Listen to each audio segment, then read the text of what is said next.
প্রমাণিত না? আমায় না জিজ্ঞেস করে তুমি আমার ওকে জিজ্ঞেস করেছো? হ্যাঁ, ঠিক তেমনই না, যদি কোনো জাগতিক জিনিস দরকারও থাকে, ভগবানকে গিয়ে বলুন, কোনো অসুবিধা নেই। ভগবান আমাদের পিতা, উনি আমাদের সৃষ্টিকর্তা, ওনাকে গিয়ে বলুন, বাবাকে গিয়ে বলুন যা লাগবে দরকার। এবং প্রতিবেশী কাকুরও কি উচিত? টুক করে ছেলেটাকে কিনে দেওয়া উচিত না, বলা উচিত যে তুমি তো আমার বাবার কাছে গিয়ে বলো সেই জিনিসটা, ঠিক না? তেমন দেবী দেবতাকেও কিন্তু, দেবী দেবতারাও কিন্তু কি দরকার? ভগবানের দিকে পাঠিয়ে দেওয়া দরকার। দেবী দেবতারা এখানে একটা কাজ করে, খুব মন দিয়ে শুনবেন। দেবী দেবতারা কিন্তু ভগবানের ভক্ত। তারা যদি দেখে যে এই ব্যক্তি আমার কাছে এসেছে কোন জাগতিক জিনিসের কামনা নিয়ে, তাকে কিন্তু আটকে রেখে দেয়, তার মধ্যে ফাঁসিয়ে রেখে দেয়, দিয়ে দেয়। একবার পেয়ে গেলে, হ্যাঁ জানো আমার যখন কোনো ছেলে হয়নি, আমি এমন দেবতাকে পুজো করতাম আর সত্যি সত্যি হয়ে গেছে, ওই জন্য তো ফাঁসি রেখে দেয়।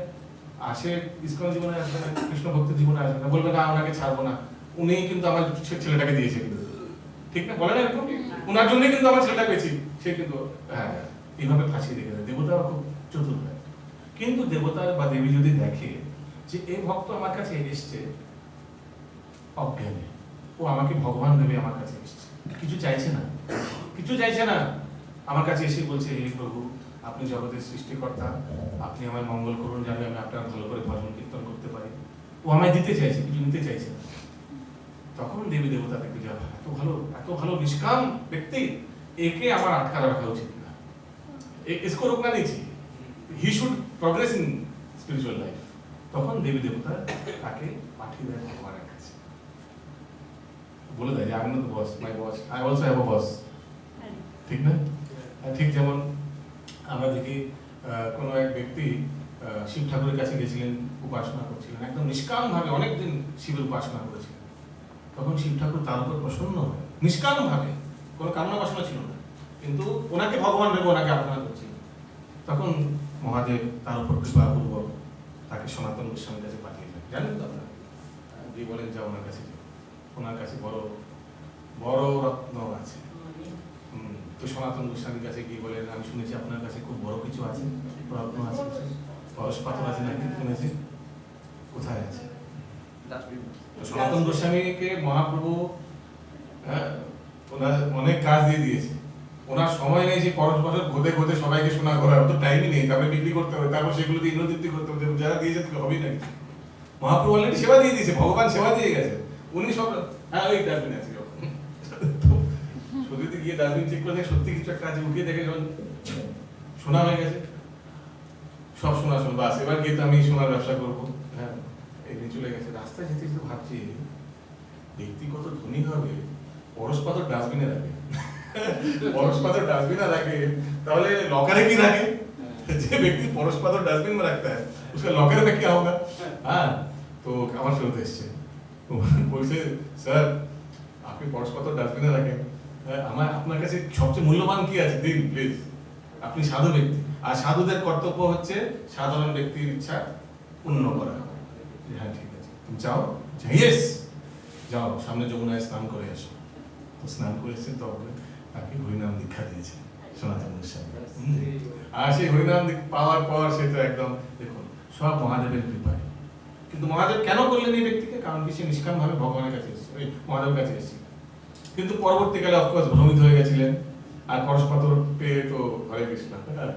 তো এই হচ্ছে দেবী দেবতা, ভেরি ইম্পর্টেন্ট। দেবী দেবতা কিন্তু মাধ্যম মাত্র, আর তারা কিন্তু অত খারাপ না।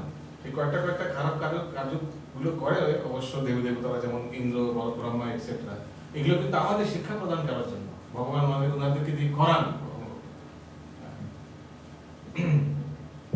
Yes. Next শ্লোক 23। অন্তবত্তু ফলং তেষাং আত্মবন্তল্পমেধসাং দেবান দেবযজো যান্তি মদ্ভক্তা যান্তি মামপি। নেক্সট পড়ুন প্লিজ।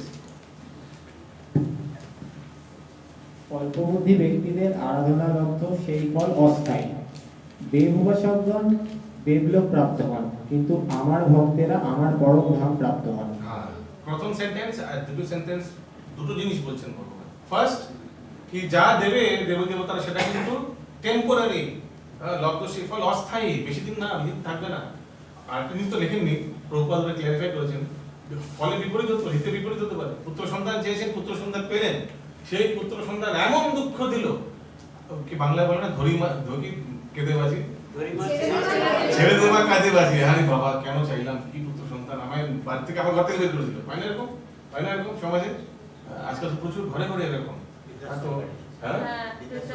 হ্যাঁ, বৃদ্ধাশ্রমে পাঠিয়ে দিয়েছে। যে পিতা তার ঘরে লালন পালন করে বড় করলো, তাকেই বৃদ্ধাশ্রমে পাঠিয়ে দিয়ে, যাও হাঁটো হাঁটো তো। হ্যাঁ, বৃদ্ধাশ্রমে দিলে বলছে খরচা আছে না, মান্থলি খরচা আছে, কোথাও গিয়ে রেখে দিয়ে চলে আসছে এইভাবে। আর সত্যি এরকম হচ্ছে কিন্তু। তো ওই জন্য শুধু অস্থায়ী না, এটা হিত হবে না সেটাও কিন্তু গ্যারান্টি না। তখন কি আপনি কমপ্লেন করবেন, কি দিলেন হে দেবী দেবতা, আপনাকে বললাম পুত্র সন্তান, এমন কেন দিলেন? আপনি চেয়েছিলেন পুত্র সন্তান, সেটা দিয়ে দিয়েছি, বাস সেটা আমি দিয়ে দিয়েছি, দেখো তুমি মানা তুমি দিয়ে দিলাম, বাস আমার কাম হবে। এরপর কি হবে সেটা তোমার দায়িত্ব। তেমনই কোন এক ব্যক্তি বললো, আমায় ভগবান যশন দেবী ধনন দেবী, এমন ধন দিয়ে দিল, একদম না না, কেবিসিতে ধরুন 1 কোটি টাকা দিয়ে দিল। 1 কোটি টাকা রাখবো কোথায়? আত্মীয় স্বজনরা সব পিছনে পিছনে ঘুরে বেড়াচ্ছে। আর দেখবেন ধনী ব্যক্তিরা সবসময় সন্দেহ করে, দেখবেন সবসময় তারা আমার কাছে আসছে কারণ কি নিশ্চয়ই কিছু চায়। তখন সব নিজেরা এমনিতে এসছে হয়তো সব হাই হ্যালো বলতে, কংগ্রাচুলেশন করতেন, সবসময় সে ব্যক্তি সন্দেহ করবে, কেউ নিশ্চয়ই কিছু চায় আমার কাছ থেকে, তো আমার কিছু চাইবে, এখন চাইবে। বা ভয় লাগিস, রাত্রে ঘুমাবে না, টাকাটা রেখেছি কি হবে, এখন টাকাটা নিচে গোডাউনে রেখেছি, 10 কোটি টাকা কেবিসি থেকে জিতে কি হবে, ব্যাংকে এসছে, হ্যাঁ কখন ফ্রড হতে পারে, কখনো ব্যাংক হ্যাক হতে পারে, আমার আইডি পাসওয়ার্ড কখন কি হবে, এইভাবে টেনশনে তার সুগার এসে যাবে, এই চলে আসবে, এই চলে আসবে। আগে ভালো ছিল, ঠিক না? ওকে, তো এই দেবী দেবতার আরাধনা, এইসব ব্যাপারে আপনাদের ওপেন বুক কোয়েশ্চেন আছে তো, সব এগুলোই 4-5টা শ্লোকের থেকে এখানে যেখানে ভগবান বলছেন দেবী দেবতার আরাধনা করলে কি হয়, কে ভগবান, কোন কোন ব্যক্তিরা দেবী দেবতার কাছে শরণাপন্ন হন, কেন হন, সেগুলো দেখতে হবে। নেক্সট শ্লোক 24।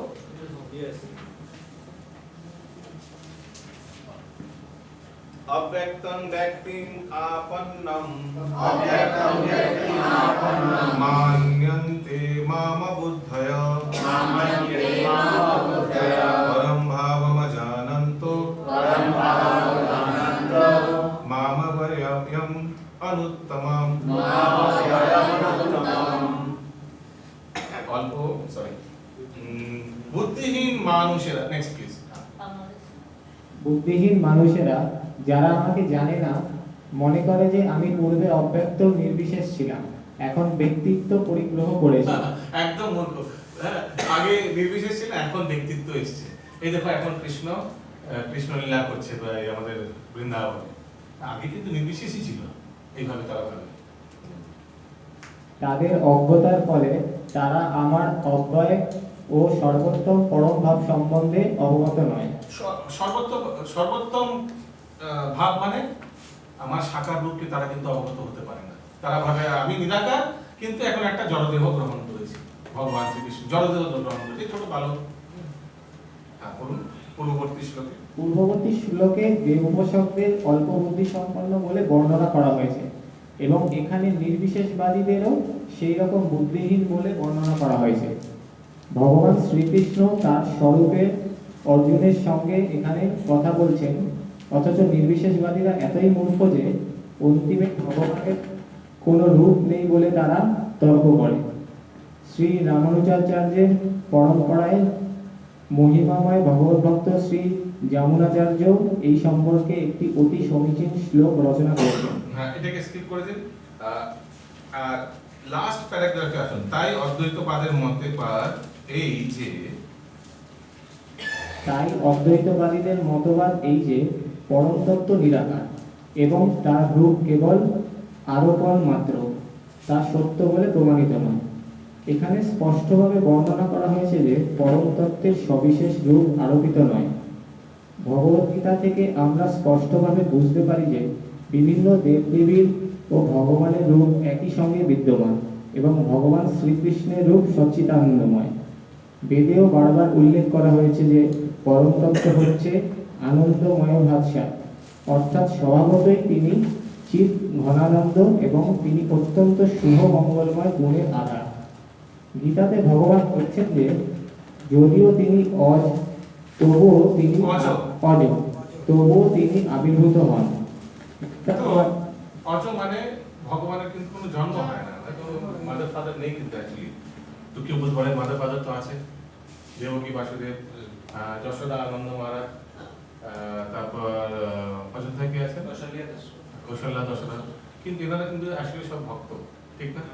দেবকী বাসুদেব ছিলেন কৃষ্ণগড়, কৃষ্ণের সুতপাত, আর এনারা কে ছিলেন? যশোদার নন্দ মহারাজ দ্রোণধরা, আর তেমনি এনারাও কেউ ছিলেন, সব কেউ না কেউ ছিলেন, ভক্ত ছিলেন, কিন্তু ভগবানকে পুত্র রূপে পাওয়ার কামনা করেছিলেন বলেই ভগবান ওনাদের মাতা পিতা রূপে স্বীকার করেছেন। কিন্তু অ্যাকচুয়ালি কিন্তু ভগবান, ওই জন্য ভগবানকে অজ বলা হয়েছে। আগে গীতার মাধ্যমে ভগবানের সম্বন্ধে সমস্ত তত্ত্ব আমরা স্পষ্টভাবে উপলব্ধি করি। মায়াবাদীরা যে মনে করে ভগবান নির্বিশেষ, সেটি আমাদের ধারণারও অতীত। গীতার মাধ্যমে আমরা বুঝতে পারি যে নির্বিশেষবাদীদের অদ্বৈতবাদ সম্পূর্ণ ভ্রান্ত। এখানে স্পষ্টভাবে বোঝা যায় যে ভগবত তত্ত্ব, ভগবান শ্রীকৃষ্ণের রূপ আছে এবং ব্যক্তিত্ব আছে। তো এখান থেকে বোঝা যায় গীতায় যে ভগবান, দেখুন ভগবান সব আদেশ দিচ্ছেন, ভগবান ভাব আদান প্রদান করছেন, তো এর মধ্যে বোঝা যায় কোনো ব্যক্তিত্ব আছে। ওই জন্য সুপ্রিম পার্সোনালিটি অফ গডেড প্রভুপাদ এটি ইউজ করে ভগবান কৃষ্ণের জন্য এক্সক্লুসিভলি, এসপিওজি, হ্যাঁ, কারোর জন্য কিন্তু না। কারণ কি অনেক ভগবান পাবেন আপনি, দেখবেন গীতায় বা কোনো অন্য শাস্ত্রের কতবার নারদমুনিকে ভগবান বলা হয়েছে, ব্রহ্মাকে ভগবান বলা হয়েছে, দেখেছেন শিবকে ভগবান বলা হয়েছে এইভাবে। কিন্তু ওই জন্য পূর্ণ পুরুষোত্তম ভগবান শ্রীকৃষ্ণ, হ্যাঁ, দিবন কৃষ্ণ বইয়ের বাইরে লেখা আছে না, তো ওই জন্য that is exclusively for Krishna. Next শ্লোক কত? তো দেখুন ভগবান অল্প বুদ্ধি কাদের বলা হয়, কাদের বলেছেন? যারা দেবী দেবতাদের আরাধনা করেন তাদের জন্য 4-5টা শ্লোক। এবার ভগবান বলছেন আমার অনেক নিরাকারেরও উপাসনা করছে, আমার নিরাকার রূপের, তার ব্যাপারে এখানে বলা শুরু করেছেন 24 নম্বর শ্লোক থেকে। 25 নম্বর শ্লোক, নাহম প্রকাশ সর্বস্য যোগ মায়া সমমৃতা মূঢ়োऽয়ং নাভিজানাতি লোকো মামজমব্যয়ম। Yes, next please. বলুন। আমি মূঢ় ও বুদ্ধিহীন ব্যক্তিদের কাছে কখনো প্রকাশিত হই না। তাদের কাছে আমি আমার অন্তরঙ্গা শক্তি যোগমায়ার দ্বারা আবৃত থাকি, তাই তারা আমার অজ ও অব্যয় স্বরূপকে জানতে পারে না। তাৎপর্য, তর্ক উত্থাপন করে বলা যায় যে শ্রীকৃষ্ণ এই পৃথিবীতে অবস্থানকালে সকলেরই গোচরীভূত ছিলেন, তাহলে কিভাবে এটি বলা যায় যে তিনি সকলের কাছে প্রকাশিত হন না? কিন্তু প্রকৃতপক্ষে তিনি সকলের কাছে প্রকাশিত হননি। শ্রীকৃষ্ণ যখন অবতরণ করেছিলেন তখন কয়েকজন দুর্লভ মাহাত্মই কেবল তাকে পরমেশ্বর ভগবান বলে জানতে পেরেছিলেন। কৌরব সভায় যখন শিশুপাল সভার অধ্যক্ষ রূপে শ্রীকৃষ্ণকে নির্বাচনের বিরোধিতা করেছিল, তখন ভীষ্মদেব শ্রীকৃষ্ণকে সমর্থন করে তাকে পরমেশ্বর ভগবান বলে ঘোষণা করেন। সেই রকম পঞ্চ পাণ্ডব আদি কিছু সংখ্যক মাহাত্মই কেবল তাকে পরমেশ্বর ভগবান রূপে জানতে পেরেছিলেন, কিন্তু সকলে পারেনি। অভক্ত ও সাধারণ মানুষের কাছে তিনি প্রকাশিত হননি। তাই ভগবত গীতাতে শ্রীকৃষ্ণ বলেছেন যে তার শুদ্ধ ভক্ত ছাড়া আর সকলেই তাকে তাদেরই মতো একজন বলে মনে করে। ঠিক না? আমরা তো ইসকনের আগে আসার আগে আমরা তো ভাবতাম যে কোনো দেবী দেবতা হবে, অল্টারে আছেন লাড্ডু গোপাল, সবার বাড়িতে একটা লাড্ডু গোপাল থাকে, তো আমার বাড়িতেও আছে, ঠিক না? পরম পূজ্য মহারাজ বলছিলেন, মহারাজ বলছিলেন যে যে ধরুন কোনো যেমন ঠিক যেমন পাহাড়কে দূর থেকে দেখলে, ধরুন আপনি কার কার টাইগার হিল দেখেছেন? কারেক্ট? হোটেলের ব্যালকনি থেকে কতটুকু লাগবে এই যে টাইগার হিল, কিন্তু এখন যদি ধরুন হোটেলের ব্যালকনি থেকে নেমে টাইগার হিলের দিকে যেতে শুরু করেন, দুটো জিনিস হবে। আপনার মনে হবে যে এই টাইগার হিলটা এত ছোট ছিল, আস্তে আস্তে টাইগার হিলটা বাড়ছে, ঠিক না? আস্তে আস্তে বাড়ছে, আর মনে হবে আমি আস্তে আস্তে কমছি। দুটো জিনিস একসঙ্গে হবে, কিন্তু যত বাড়ছে তত কমছে আমি নিজে। আর এক সময় এমনও আসবে আপনি টাইগার হিলে নিচে দাঁড়িয়ে যখন দেখবেন নিজেকে নগণ্য মনে হবে। ঠিক তেমনই জর্জনৈতিক মানুষ যখন দূর থেকে এই লাড্ডু গোপালকে দেখে কোনো একটা দেবতা হবে হয়তো, হ্যাঁ, হাতে লাড্ডু থাকে এইভাবে এইভাবে, ঠিক তেমন যেমন বাকি অল্টারে আলাদা আছে, ইনিও আছেন একজন, ঠিক না? আর হরিগুরু বৈষ্ণবের কৃপায় যখন শাস্ত্র অধ্যয়ন করবে বা ভক্তদের সংস্পর্শে আসবে, তখন দেখবেন, তখন বাড়িতে বলবেন, আরে জানো এই লাড্ডু গোপাল যে আছে না, এ শুধু লাড্ডু ধরে নেই, এ পুরো ব্রহ্মাণ্ডের পুরো সৃষ্টিকর্তা, পালনকর্তা, প্রলয়কর্তা। আমি শুনেছি পরে। এরকম কাকে আর এরকম হয়েছে অনুভূতি? বাড়িতে গিয়ে বলেছেন কেউ আছে? হ্যাঁ, ইসকনে আসার পর, এই অধ্যয়ন করার পর বাড়িতে গিয়ে বলেছেন যে না জানেন কি ভাবতাম এরকম লাড্ডু গোপাল কৃষ্ণই, আমি আমার জামাইবাবুকে গিয়ে বলেছিলাম। তো জানো আমার দিদি জামাইবাবু একদিন ডেকে বলেছি, ইনি কিন্তু Krishna is actually supreme personality of Godhead, ইনি কিন্তু পুরুষ ভগবান, বাকিরা ভগবান না। হ্যাঁ, কি বলছো? হ্যাঁ, তাই কিন্তু আমরা সব শাস্ত্র পড়ে এখন জানছি। ওহ, অনেক কিছু তুমি শিখে গেছো ইসকনে গিয়ে। হ্যাঁ, তো এইভাবে তো তখন আস্তে আস্তে মনে হয় যে আমি কত নগণ্য। আর যত যত অধ্যয়ন করবেন নিজেকে ছোট মনে হবে, আরো ক্ষুদ্রতম মনে হবে, আর ভগবান কত শ্রেষ্ঠতম, ঠিক না? আগে তিনি কেবল তার ভক্তদেরই কাছে সমস্ত আনন্দের আধার রূপে নিজেকে প্রকাশ করেছিলেন, কিন্তু অল্প বুদ্ধি সম্পন্ন অভক্তদের কাছে তিনি নিজেকে যোগমায়া দ্বারা আবৃত করে রেখেছিলেন। তো ওই জন্য অনেকে দর্শন করেছে। আরে দুর্যোধন তো ভগবানের বিশ্বরূপ দর্শন করেছিলেন সবাই, হ্যাঁ না? কিন্তু ওর পর কি করলেন দুর্যোধন? এনাকে অ্যারেস্ট করো, সৈন্য সবাই অ্যারেস্ট করে লাগে। কি মূর্খ! বিষ্ণু দর্শন করার পর অন্তত মেনে নেওয়া উচিত ছিল, ঠিক না মাতাজি? কিন্তু বলছেন অ্যারেস্ট করে নাকি। আগে শ্রীমদ্ ভাগবতে 8:19 না, এবার লাস্ট প্যারাগ্রাফটা পড়ুন। এখানে লেখা আছে ব্রহ্মা তার প্রার্থনায় বলেছে, হে পরম পুরুষোত্তম ভগবান। ব্রহ্মা তার প্রার্থনায় বলেছেন, হে পরমেশ্বর ভগবান, হে পরমাত্মন, হে যোগেশ্বর, এই জগতে আপনার শক্তি ও লীলার পরিমাণ কে করতে পারে? আপনি সর্বদাই আপনার অন্তরঙ্গা শক্তির বিস্তার করেছেন, তাই কেউই আপনাকে বুঝতে পারে না। বিদ্বান বৈজ্ঞানিকেরা ও পণ্ডিতেরা এই পৃথিবী ও অন্যান্য গ্রহের সমস্ত অণু পরমাণুর হিসাব করতে পারলেও তারা কখনোই আপনার অনন্ত শক্তির হিসাব করতে পারে না। যদিও আপনি সকলের সামনেই বিদ্যমান, পরমেশ্বর ভগবান শ্রীকৃষ্ণ কেবল অজয়ী নন, তিনি অব্যয়ও। তাই তার শিবগ্রহ সচ্চিদানন্দময় এবং তার সমস্ত শক্তি অব্যয়। অক্ষয় অব্যয়, ইনফ্যালিবল, অক্ষয় অব্যয়, যার পতন হয় না, ক্ষয় নেই। অক্ষয় আর অব্যয় আলাদা। যার ক্ষয় নেই আর যার পতন হয় না, অব্যয় বা অদক্ষ যা বলি না আমরা কখনো, ইনফ্যালিবল ইংলিশে বলে। কারো যার পতন হয় না কখনো। ভগবান কখনো নিরাশ করেনি কোনো ভক্তদের। 28 নম্বর শ্লোক, 26 নম্বর শ্লোক। वेदाहं समतीतानि वर्तमानानि चार्जुन भविष्यानि च भूतानि मां तु वेद न कश्चन। Next please.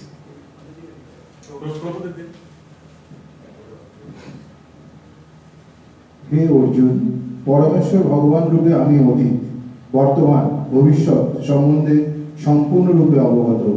আমি সমস্ত জীব সম্বন্ধে জানি, কিন্তু আমাকে কেউ জানে না। তাৎপর্য: ভগবানের রূপ নির্বিশেষে না সবিশেষ, সেই সম্বন্ধে এখানে স্পষ্টভাবে বলা হয়েছে। নির্বিশেষবাদীদের ধারণা অনুযায়ী শ্রীকৃষ্ণের রূপ যদি মায়া হতো, তাহলে আর সমস্ত জীবের মতো তাঁরও দেহান্তর হতো এবং তার ফলে তিনি তার পূর্ব জীবনে সব কথা ভুলে যেতেন। জড় শরীর বিশিষ্ট কেউই তার পূর্বজন্মের কথা মনে রাখতে পারে না এবং তার ভবিষ্যৎ জন্ম সম্বন্ধে ভবিষ্যৎবাণী করতে পারে না। তাছাড়া তার বর্তমান জীবনের পরিণাম সম্পর্কেও পূর্বাভাস দিতে অক্ষম। অতএব সে তার অতীত, বর্তমান ও ভবিষ্যৎ সম্বন্ধে অজ্ঞ। জড় জগতের পুরুষ থেকে মুক্ত হতে না পারলে কেউই অতীত, ভগবান, বর্তমান এবং ভবিষ্যৎ সম্বন্ধে অবগত হতে পারে না। সাধারণ মানুষ সঙ্গে তুলনা, যার তুলনা হয় না, সেই তো এখানে হ্যাঁ, তো তো মোট কথা এখানে ভগবান নিজের ব্যাপারে কি বলছেন, যে ভগবান পাস্ট প্রেজেন্ট ফিউচার সব এভরিথিং ভগবান জানে। আমি সমস্ত জীবের সম্বন্ধে জানি, কিন্তু আমাকে কেউ জানে না। ভগবান সমস্ত জীবের সম্বন্ধে জানার জন্য ডাইরেক্ট সিসিটিভি রূপে, পরমাত্মা রূপে সবার বিরাজমান।